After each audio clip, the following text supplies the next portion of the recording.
berbicara mengenai resesi Singapura, ini memang tengah terjerumus dalam resesi yang cukup parah di kuartal 2 2020 ini. Memang PDB Singapura ini terkontraksi minus 41,2%. Ini melanjutkan kontraksi sebelumnya di kuartal 1 ini minus 3,3%. Penyebab utamanya masih terkait dengan pandemi virus corona. Singapura, Jepang, dan Eropa masuk ke jurang krisis justru di saat Indonesia sedang eksis. Sektor bisnis terutama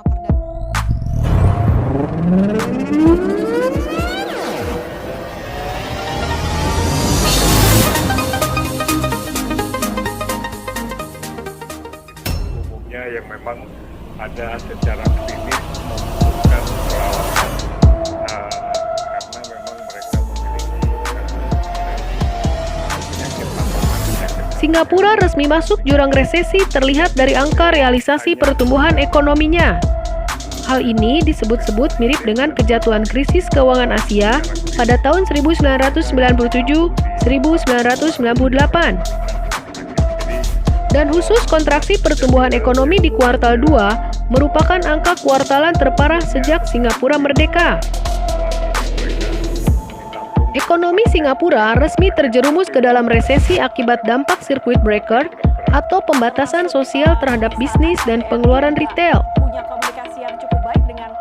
Definisi resesi mengacu pada kontraksi pertumbuhan produk domestik bruto suatu negara dalam 2 kuartal berturut-turut. Dengan ini, Singapura secara teknis masuk ke dalam resesi setelah mencatatkan kontraksi 3,3% pada kuartal 1 tahun 2020. Selain Singapura, sejumlah negara di Asia dan Eropa telah lebih dulu masuk ke jurang resesi. Berikut ini daftar negara yang dirangkum bisnis. Jepang. Ekonomi Jepang tenggelam dalam resesi pada kuartal 1 tahun 2020 karena konsumen membatasi pengeluaran untuk kebutuhan pokok. Banyak perusahaan kemudian memangkas investasi, produksi, dan perekrutan agar dapat bertahan di tengah pandemi ini.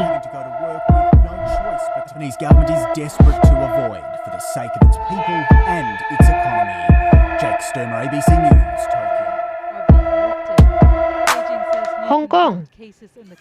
Berdasarkan data Departemen Statistik dan Sensus Hong Kong, ekonomi wilayah ini terkontraksi 8,9% pada kuartal awal tahun ini akibat krisis politik dan wabah COVID-19.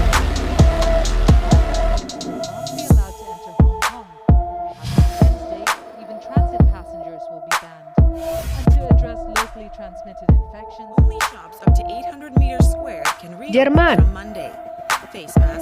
Jerman resmi masuk jurang resesi sejak kuartal 1 tahun 2020 yang dipicu oleh anjloknya permintaan global, gangguan pasokan, perubahan perilaku konsumen, dan ketidakpastian di kalangan investor akibat pandemi virus corona.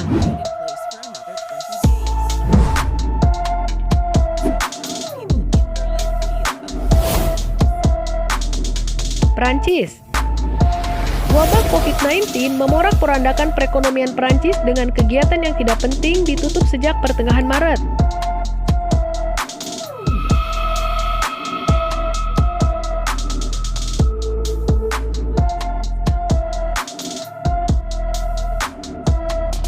Italia. Italia sangat dirugikan oleh pandemi virus corona selama bulan Maret. Di sisi produksi, kontraksi terlihat di semua industri utama: pertanian, kehutanan dan perikanan, industri dan jasa. Dari sisi permintaan domestik dan eksternal berkontribusi negatif terhadap PDB. Presiden Joko Widodo mengatakan Bank Dunia telah menaikkan status Indonesia menjadi upper middle income country atau negara berpenghasilan menengah ke atas. Menurut Presiden, kenaikan status itu perlu disyukuri. Hal ini disampaikan Jokowi saat memberikan sambutan secara virtual. Fakta berbicara bahwa apa yang dilakukan Jokowi jauh lebih baik daripada yang telah dilakukan pemimpin negara-negara tersebut.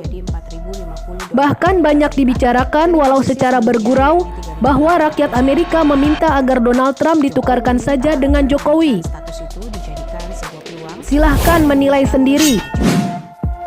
Apakah hujatan dan serangan pihak oposisi Indonesia terhadap pemerintahan Jokowi itu sudah tepat? Atau justru hanya akan memperburuk citra oposisi yang terkesan bodoh dan hanya pandai menebar hoaks? Ayo, selamatkan Indonesia dari kebodohan. Middle income country.